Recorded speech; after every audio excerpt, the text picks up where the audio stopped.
Alipochukua mke wa jemadari wake Uria, Betsheba, akalala naye, alafu akampeleka Uria kwenye mstari wa mbele vitani ya uawe. Nabii Nathan Mungu akamtuma kwa Daudi. Akatengeneza mfano.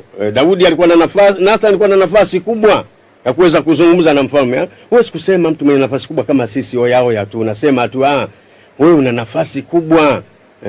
Gwajima ana nafasi kubwa mneki. Gwajima anakutana na mheshimiwa rais wakati wote ule. Mimi siwezi kumpigia simu rais, ndio naweza kusema vyovyote vile. Lakini watu wenye nafasi kubwa, wenye ukaribu na kiongozi wa nchi, hawapaswi kusema kama watu wa kawaida. Wao ile nafasi walionayo sio ya kawaida. Hatukumpeleka pale na maombi yetu aseme kama mtu wa kawaida.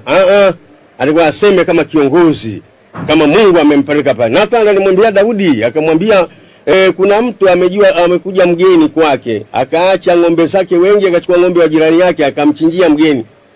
Akamwambia Daudi, Nathan, mtu kama huyo afanye nini? Daudi akasema kwa haraka sana mtu anapaswa kuuawa. Nathan akamwambia mtu huyo ni wewe. Umeacha wake zako wengi, umechukua mke wa jemadari wako. Kwa nini? Nathan alikuwa na nafasi.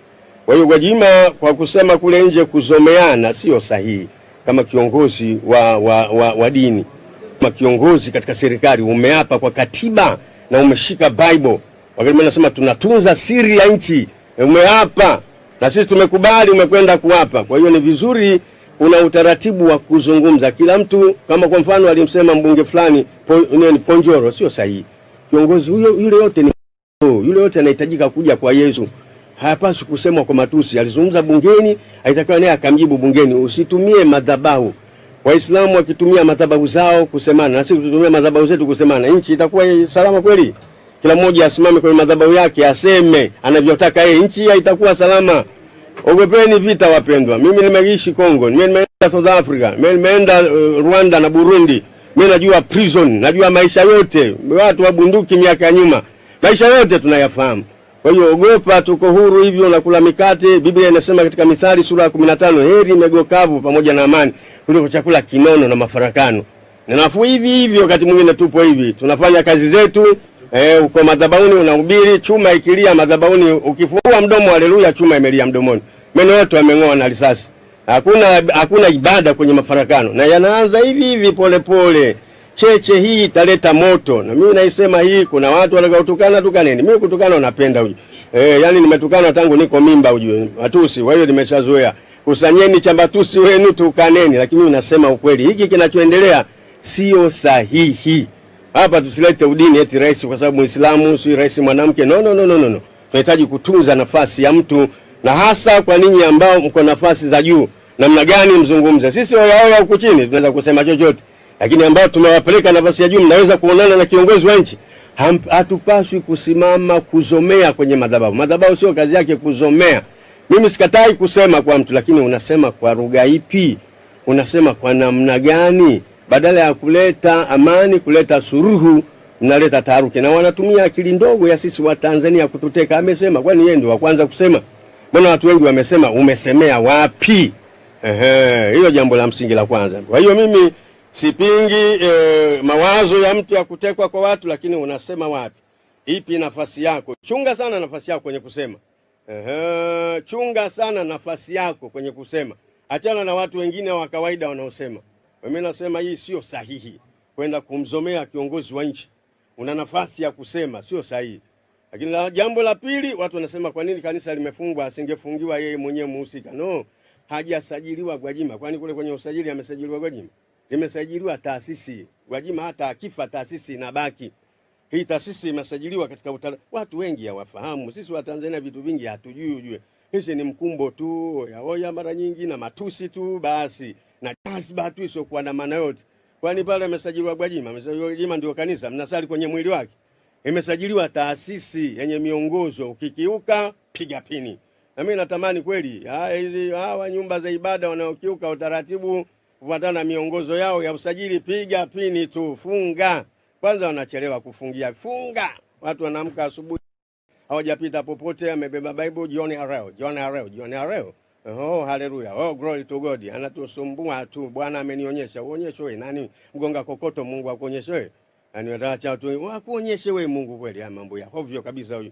Funga, piga pini. Huko Rwanda nimesikia Kagame amepiga pini vikanisa vingi visivyoeleweka. Acha watu walalamike, walie machozi. Hujafuata utaratibu, piga pini. Kama utaki usisajiliwe na serikali, fanya jambo la kwako mwenyewe. Lakini ukisajiliwa, fuata taratibu. Mimi nimeenda Amerika, watu makanisa wanapewa bure, wanayakimbia sababu utalipa kodi.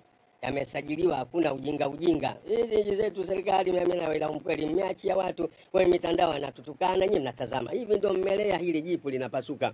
Mmelea vitu watu wanatukana. Hata hivi ninavyozungumza hapa watu watatukana. Mimi nikasema siku moja wanatukana serikali, kama ingeturuhusu mimi nilicheza boxing, napiga jebu, napiga hapa kati, analala, safari inaendelea.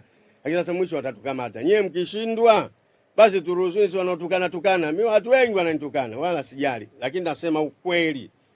Mimi hakuna jambo jipya, yalikuwepo, yapo, yatakuwepo. Toto utumwa, ujana maswali, uzee ugonjwa. Wembamba fahari, urefu maji, unene kupenda, ufupi maonyesho. Haya maisha bado yapo. Jana historia, leo zawadi, kesho maono. Funga ile taasisi. Hapa mnaolalamika angefungiwa tu Gwajima, hapana, inafungiwa taasisi. Na pia kuna viongozi wa dini ambao wanashabikia haya mambo, sio sawa. Biblia inasema kwenye Galatia sura ya 6 mstari wa 1, ndugu wakigafirika ninyi mlio wa roho, sisi tuwarejeze watu hawa kwa upole. Inawezekana wamegafirika. Tusiingie kwenye kugafirika huko. Tusishabikie haya mambo yasiokuwa na maana.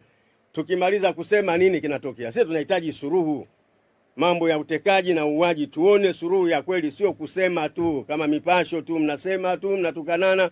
Nini kinatokea? Tunahitaji suruhu. Tukae chini tuzungumze. Serikali na viongozi wa dini tuzungumze, nafasi ipo. Vita yoyote duniani, silaha ya kwanza meza na kiti. Hata Ukraine wanarusha mizinga, wanarusha makombola, wataka moja kwenye kiti na meza. Tutafute mahali pa kuzungumza tumefikaje hapa, kuliko kutukanana, kuliko kushabikia haya mambo. Ni hatari sana. Mimi naiona hatari sana. Tunakokwenda taratibu hivi, nchi nyingi zimeingia kwenye migogoro kwa maneno. Maneno ndio yanayoleta mafarakano. Biblia inasema kwenye Mithali sura ya 16 mstari wa 24, neno lipendezalo ni kama sega la asali mifupani. Hata ndoa watu wanafarakana kwa ajili ya maneno tu, chanzo chake maneno.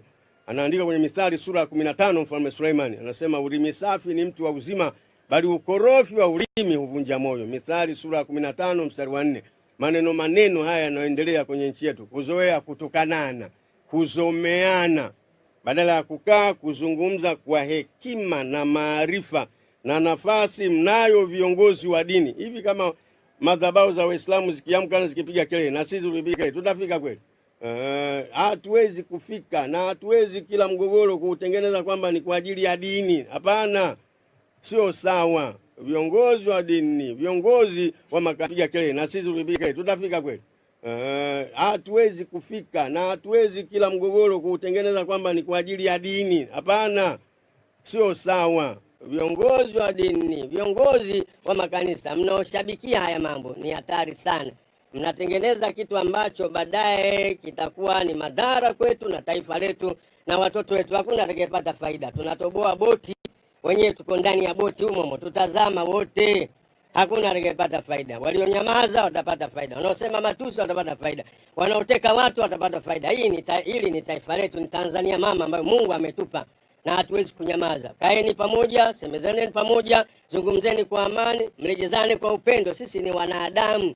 Sisi tuna utu ndani yetu. Swara na simba hutaona hata siku moja wakae pamoja kule Mikumi. Wafanye kikao, watatafunana mpaka Yesu atakaporudi. Sisi wanadamu tuna akili na maarifa. Hata ya makelele tayari kuna utu ndani yetu. Turejeze utu. Wanaoteka, mtu anasema kuna kikundi kinateka, serikali sio inayoteka. Hapo tunachezewa akili. Kumbe kama kuna kikundi kile, maneno yetu yawe ndio, sio. Yanayozidi hayo yanatoka kwa mwovu. Na tunataka tusishuhudie uongo. Tuwe na jambo sahihi ndio tuliseme. Hapa kuna jambo lingine, sio hili. Mbona waliosema juu ya utekaji ni wengi, sio hili. Kama hilo jambo lingine lipo, watu wakae pamoja wazungumze. Lakini pia napongeza uongozi wa kiongozi wa nchi. Huyu rais, hakuna mahali ambapo